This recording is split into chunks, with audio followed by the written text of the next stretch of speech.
Hey, my name is Noah Bennett. I'm 29 years old and I live alone on a small, tired farm just outside the town of Ashford, Pennsylvania. The nearest neighbor is a good 20-minute drive away, which suits me fine. The place used to belong to my grandfather, then my father, and now it's mine. It's not the kind of farm you see in postcards. The wooden fences are rotting in places, the old horse barn leaks when it rains hard, and the apple orchard hasn't been properly pruned in years. I have a few rescue horses in the small paddock behind the barn, animals nobody else wanted. I fix things, feed them, and try not to think too much. 3 years ago, I left a decent engineering job in Pittsburgh after my father died of a heart attack. I came back here because someone had to. A year after that, my fiancée, Hannah, was killed in a car accident on her way to visit me. Since then, I've kept my head down and my hands busy. Mornings start early, feed the horses, check the fences, walk the orchard.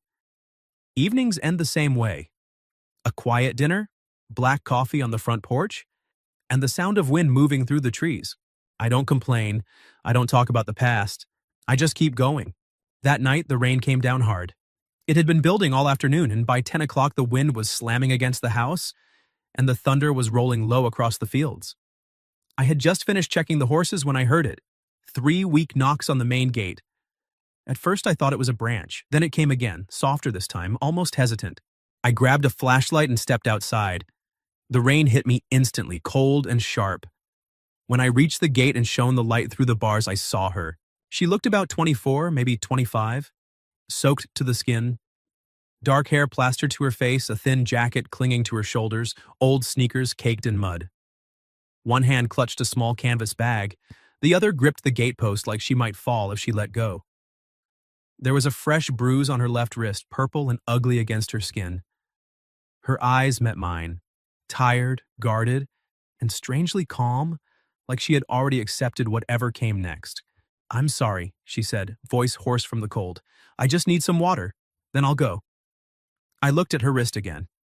The bruise wasn't brand new, but it wasn't old either. "You're standing in the middle of nowhere in a storm," I said. "Water isn't the only thing you need." She shook her head quickly. "I don't want to cause trouble." "Trouble's already here. You're 8 miles from town and it's almost midnight." She studied me for a long moment, rain running down her face. I took one slow step back so she wouldn't feel cornered. "My name's Noah. I live alone. There's hot water, clean towels, and a couch.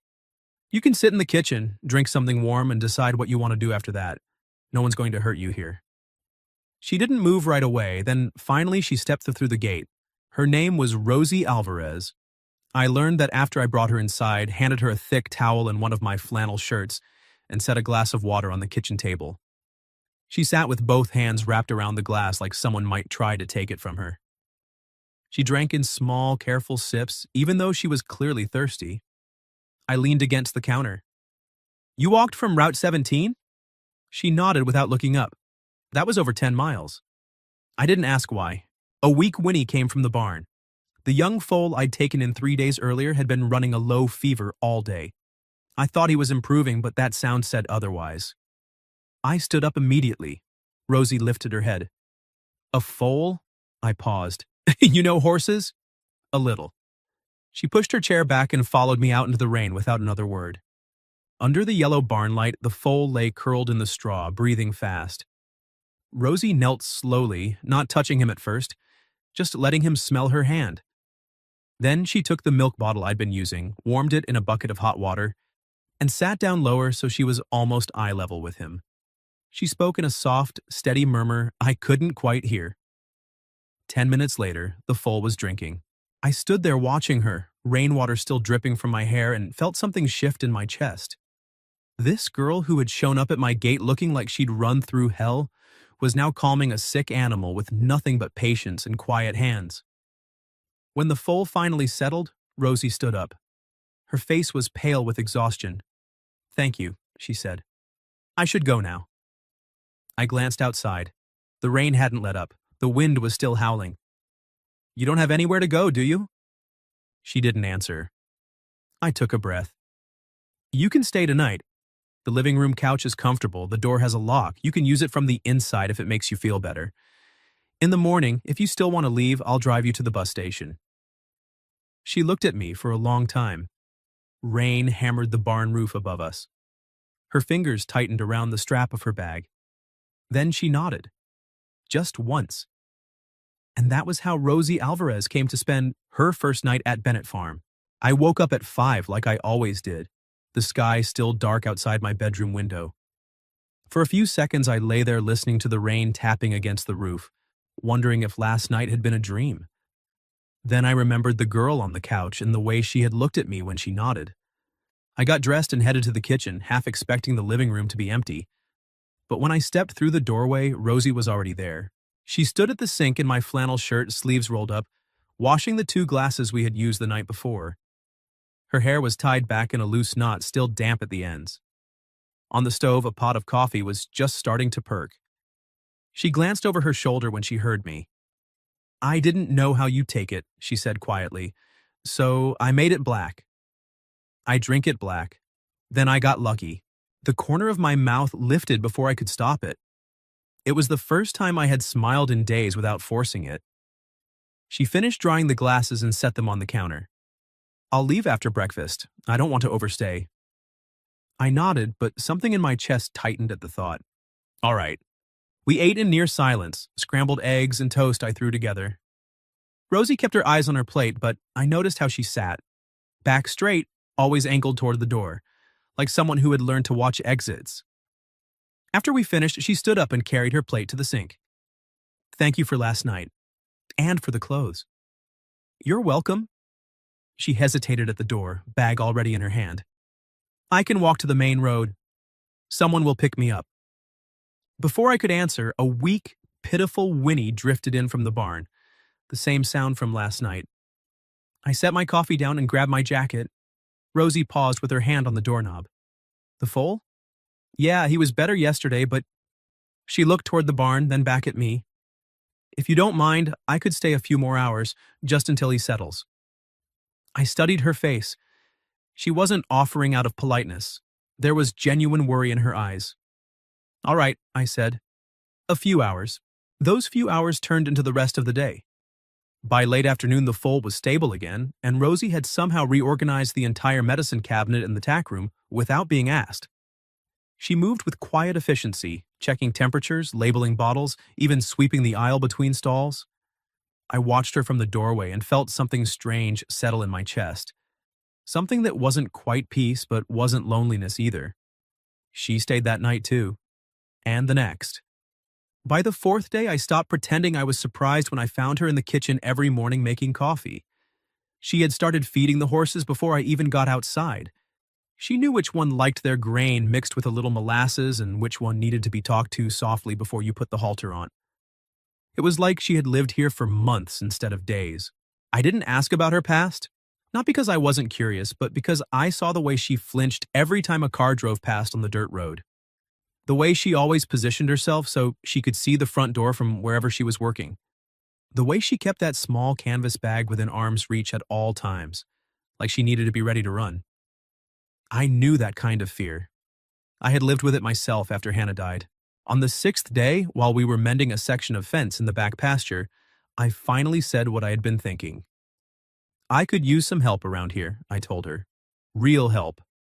I can't pay much, but there's a room at the end of the hall, 3 meals a day, and I'll give you something every Friday if you want it." Rosie stopped hammering and looked at me. The wind pulled a strand of hair across her face. She didn't brush it away. "You don't know anything about me," she said. "No, I don't." "Then why would you trust me with your home?" I thought about the way she had calmed the foal that first night, the way she spoke to the older rescue horses like they were old friends, the way the house had started to feel less empty the moment she began moving through it. "I saw how you treated something weaker than you when nobody asked you to," I said. "That tells me more than a resume ever could." She looked down at the fence post between us. For a long time, she didn't speak. Then, very quietly, "I'll stay, but I want to earn it. I don't want to feel like I'm taking charity." "Fair enough." That evening, we ate bean soup at the kitchen table while rain fell softly outside. It was the first real conversation we had that wasn't about work or the animals. "This place used to be happier, didn't it?" she asked, stirring her spoon slowly. I set my spoon down. "Yeah, before someone died." I met her eyes. She wasn't prying. She was just seeing the house the way it really was. My fiancé, I said. Hannah, 3 years ago. Rosie nodded once. She didn't offer the usual empty phrases, no, I'm so sorry, followed by a story about how time heals everything. She just sat with it. I'm sorry, she said finally, and that was all. We finished our soup in silence, but it wasn't uncomfortable. It felt like the kind of silence that happens between two people who have both lost something and don't need to explain it. Later that night, after she had gone to her room, the small one at the end of the hall that used to be storage, I stood on the front porch with my coffee and listened to the rain. For the first time in years, the house behind me didn't feel like a place I was just surviving in. It felt like somewhere someone might actually want to stay. And that scared me more than I wanted to admit. 2 weeks after Rosie officially started working at the farm, I drove her into Ashford to pick up feed, vet supplies, and a few sets of work clothes that actually fit her. It was a clear morning, the kind that made the hills look softer than they really were. Rosie sat quietly in the passenger seat, watching the fields roll by. She hadn't said much since we left the farm, but I noticed how her fingers kept tracing the edge of her seatbelt like she was reminding herself it was there. Ashford was a small town. Too small. The kind of place where everyone knew everyone else's business before they even finished their morning coffee. I should have known better than to bring her with me. We stopped at the feed store first, then the hardware store. By the time we reached the grocery store on Main Street, I could already feel the eyes following us. Mrs. Ellison behind the counter smiled too wide when she saw Rosie. Noah Bennett, she said, ringing up the groceries. Who's this lovely young lady? Family? She works at the farm, I answered. Mrs. Ellison's smile didn't falter, but her eyes sharpened. Works at the farm, I see. Rosie didn't flinch. She just met the woman's gaze and said calmly, I take care of the horses. We left without another word, but I knew the damage was done. By the end of the day, half the town would be talking about the strange girl living with the widowed Bennett boy. Rosie stayed quiet on the drive home. I didn't push her. 3 days later, the past she had been running from finally caught up. It was a Tuesday morning. I was in the barn checking the foal's leg when I heard the low rumble of an engine coming up the dirt road. Rosie was scattering hay in the paddock. The moment she heard the sound, her entire body went rigid. She dropped the bucket and took 2 steps back until her shoulders hit the barn wall. Rosie? She didn't answer. Her face had gone pale. A black SUV pulled up in front of the barn. 2 men got out. One was in his early 40s wearing an expensive leather jacket and the kind of watch that cost more than my truck. The other was younger, broad-shouldered, clearly there as muscle. The older man looked around the farm like he was appraising it for sale and finding it lacking. Rosalina Alvarez, he called out, voice smooth and cold. Rosie didn't move. I stepped out of the barn and placed myself between them. Who are you? The man's eyes flicked over me with mild distaste. Grant Whitlock. She used to work for me at my estate in Virginia. She left in the middle of the night. Took things that didn't belong to her. Rosie's voice came from behind me, barely above a whisper. I didn't take anything. Grant smiled without warmth. You took my time, my money, my patience. That counts as theft where I come from. I felt heat rise in my chest. She's not going anywhere with you. Grant tilted his head. And who exactly are you supposed to be? The man who owns this land. He laughed once, short and ugly. Cute. Listen, kid, I don't know what sob story she fed you, but Rosalina has a habit of making men feel like heroes. It never lasts. She'll run from you the same way she ran from me. I didn't step back. She's not running from me. Behind me, Rosie's fingers curled into the back of my shirt. Just 2 small points of pressure, but they steadied something inside me. Grant's smile disappeared. He took 1 step closer. Get in the car, Rosalina. I'm willing to forget this little episode if you come quietly. I shook my head. She's not going anywhere. The younger man started forward. I didn't move. For a long moment, nobody spoke. The only sound was the wind moving through the trees and the foal shifting restlessly in his stall. Finally, Grant let out a slow breath and smiled again, this time colder. She's going to ruin your life, Bennett. Girls like her always do. You think you're saving her, but she'll destroy you the same way she tried to destroy me. He turned and walked back to the SUV. Before getting in, he looked over his shoulder one last time. This isn't over. The vehicle disappeared down the road in a cloud of red dust. Rosie slid down the barn wall until she was sitting on the ground, arms wrapped around her knees. I crouched in front of her. You okay? She laughed, but there was no humor in it. No, but I'm used to it. I hated that answer. That night, after the sun had gone down and the house was quiet, Rosie told me everything. We sat at the kitchen table with 2 mugs of tea that had long gone cold. She kept her sleeves pulled down over her wrists at first. Then, halfway through the story, she pushed them up. The scars were faint but unmistakable, thin white lines and older purple marks where someone had gripped her too hard, too many times.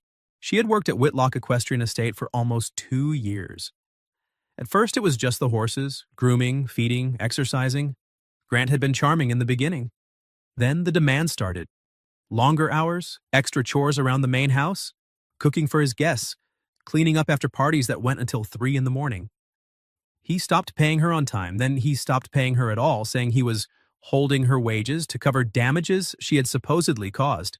When she tried to leave the first time, he took her passport and driver's license, told her she wouldn't survive without him, that no one else would hire a girl with no papers and no references. The night she ran, Grant had been drinking. He cornered her after a dinner party and tried to pull her into one of the guest rooms. She fought him off, grabbed what she could, and ran.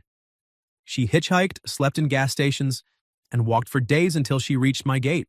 When she finished, the kitchen was so quiet I could hear the clock ticking on the wall.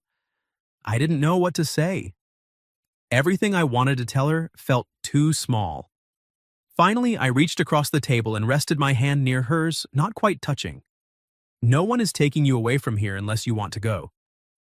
Rosie looked at me for a long time. Her eyes were dry, but something in them had cracked open. You don't know what he's capable of. Maybe not, but I know what I'm capable of. What's that? I'll stand at the door. A single tear slipped down her cheek, then another. She didn't make a sound, just sat there while the tears fell onto the table between us. I didn't pull her into my arms right away. I didn't want to scare her. I simply placed a clean napkin close to her hand.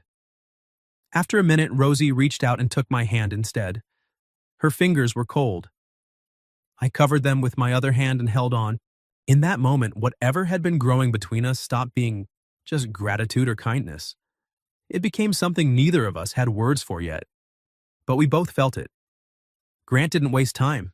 3 days after he left the farm, a thick envelope arrived in the mail.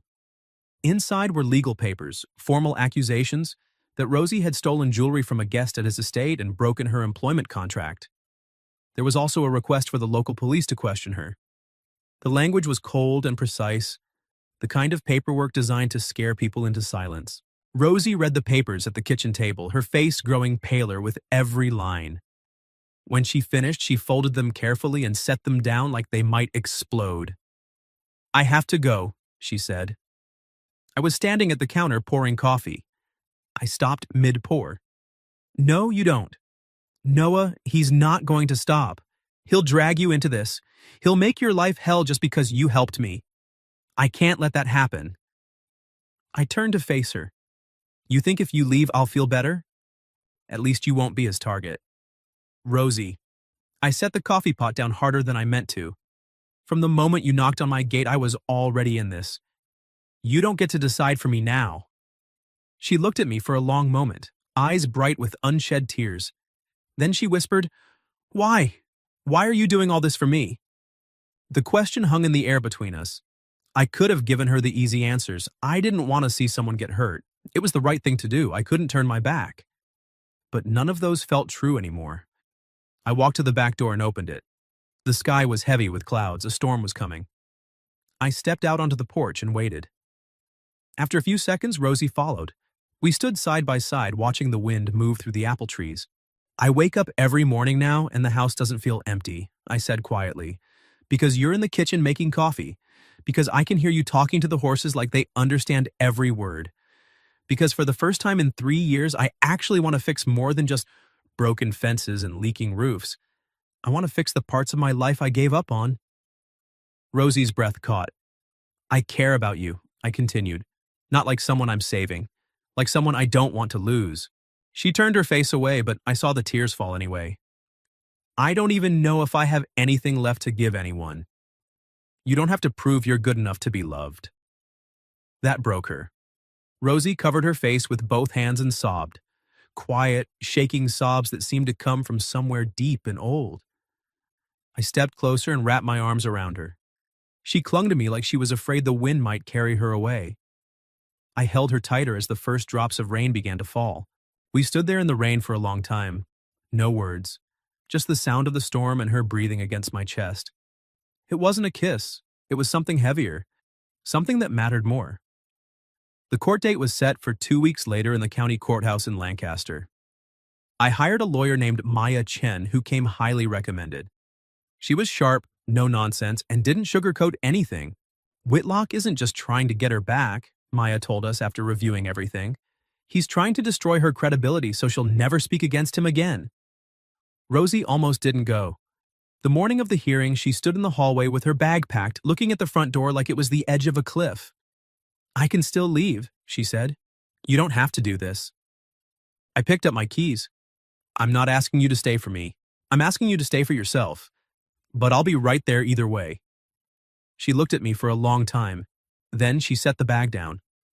The courtroom was colder than I expected. Grant sat at the plaintiff's table in a tailored suit, looking every inch the successful businessman. His lawyer was expensive. Rosie sat beside Maya, hands clasped so tightly her knuckles were white. I sat directly behind her. When it was her turn to speak, Rosie stood up. Her voice shook at first. Then it steadied. She told the truth. She told them about the long hours, the unpaid wages, the passport he took, the bruises, the night he tried to force her into a room. She didn't cry. She just spoke until there was nothing left to say. Grant's lawyer tried to paint her as unstable, ungrateful, a thief. But then Maya called our final witness, June Miller, a woman who had worked at Whitlock's estate 6 months before Rosie. June walked in, sat down, and told almost the exact same story. Control, threats, stolen documents, fear. The room went silent. When the judge ruled in our favor, dismissing all charges and referring Grant's conduct to the proper authorities for investigation, Rosie didn't react right away. She just sat there, staring at her hands.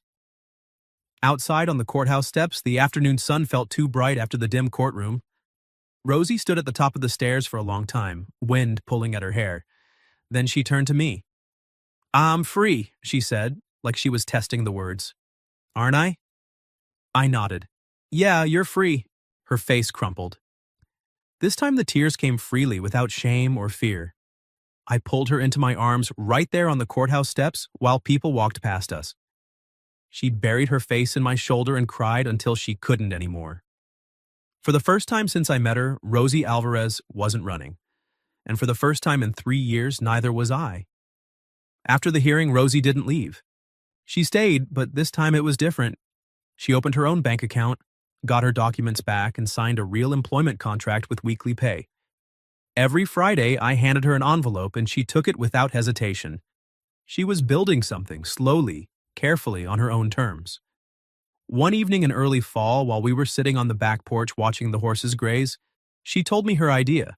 I want to start something here, she said. Not just boarding or trail rides. Something for people who've been through things. People who don't know how to trust anymore. We could offer slow rides, grooming sessions, quiet time with the horses, no pressure, just presence. I looked at her. Healing rides? She nodded. Some people can't talk about what happened to them, but they can stand next to a horse and breathe again. I was skeptical at first, but I trusted her. We started small, just 3 people the first weekend. A veteran who hadn't slept through the night in years, a woman who had left an abusive marriage, a teenager who had stopped speaking after her parents' divorce. Rosie led them with a gentleness I had never seen before. She didn't push. She simply showed them how to be still. By the end of the month, we had a waiting list. The farm changed. The silence I had lived in for so long was replaced by voices, laughter, the sound of hooves on soft earth. People came and left lighter than they arrived. Rosie moved through it all like she had finally found the place she was meant to be. One afternoon in late October, we sat under the old apple tree behind the house. Golden leaves drifted down around us. The foal Rosie had saved that first night was now a strong yearling, running clumsy circles in the paddock. She leaned her head against my shoulder. Do you ever wonder what would have happened if you hadn't opened the gate that night? I try not to, I said. I do. Her voice was soft. I think my life would have ended somewhere on Route 17. Not in a dramatic way, just quietly. I would have disappeared. I turned to look at her. You didn't disappear. Because of you. No, I said. I only opened the gate. You're the one who walked through it. Rosie studied my face for a long moment. Then she leaned in and kissed me. It wasn't rushed. It wasn't born from fear or gratitude or adrenaline. It was